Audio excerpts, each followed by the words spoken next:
नमस्कार दोस्तों। समस्याएं और चुनौतियां जीवन का हिस्सा है और उनसे बचना संभव नहीं है। हमारे दृष्टिकोण को बदलने से ही हम समस्याओं का सामना शांतिपूर्ण तरीके से कर सकते हैं। जीवन में समस्या और चुनौतियां को स्वीकार करना सच्ची शांति और संतोष का मार्ग है।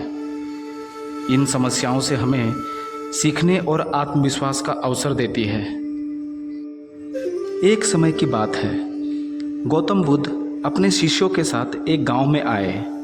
वहां एक किसान जिसका नाम काशीपति था, वह बुद्ध के पास आया और उनसे पूछा, भगवान, मैं एक किसान हूं और मेरे पास 101 समस्याएं हैं। कृपया मुझे इन समस्याओं का समाधान बताइए। बुद्ध ने मुस्कुराते हुए कहा, काशीपति, मैं तुम्हारी समस्याओं का समाधान नहीं कर सकता, लेकिन मैं तुम्हें एक महत्वपूर्ण बात सिखा सकता हूँ। किसान ने हैरान होकर पूछा, भगवान, अगर आप मेरी समस्याओं का समाधान नहीं कर सकते तो आप मुझे क्या सिखा सकते हैं?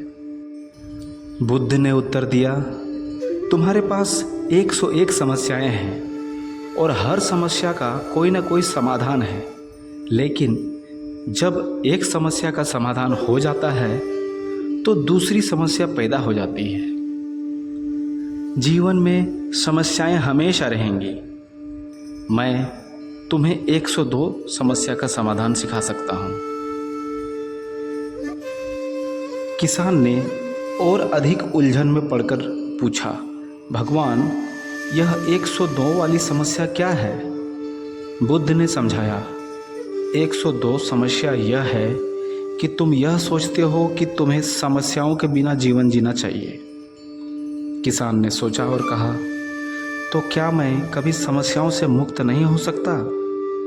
बुद्ध ने कहा, समस्याओं से मुक्त होना संभव नहीं है, लेकिन तुम अपनी दृष्टिकोण को बदल सकते हो। जब तुम यह समझ लोगे कि समस्याएं जीवन का हिस्सा है तो तुम्हारी पीड़ा कम हो जाएगी। समस्याएं हमें सीखने और बढ़ने का अवसर देती हैं। किसान ने बुद्ध की बातों को समझा और उनका धन्यवाद किया। उसने यह सीख लिया कि समस्याएं जीवन का हिस्सा है और उन्हें स्वीकार करना ही सच्ची शांति और संतोष का मार्ग है। उसने अपने जीवन में समस्याओं को नए दृष्टिकोण से देखना शुरू किया और अधिक शांतिपूर्ण और संतुलन जीवन जीने लगा। दोस्तों, हमारा जीवन भी कुछ इसी तरह है। जब हमारे जीवन में समस्याएं आती हैं तो हम घबरा जाते हैं, जबकि हमें यह समझना चाहिए कि समस्याएं हमारे जीवन का भिन्न हिस्सा है और उनको सही तरीके से सामना करना ही उससे सच्ची शांति और संतोष प्राप्त करने का मार्ग है। तभी हम उस समस्या से बाहर निकल सकते हैं। आत्मविश्वास, दृढ़, कड़ी मेहनत से हम आगे बढ़ सकते हैं।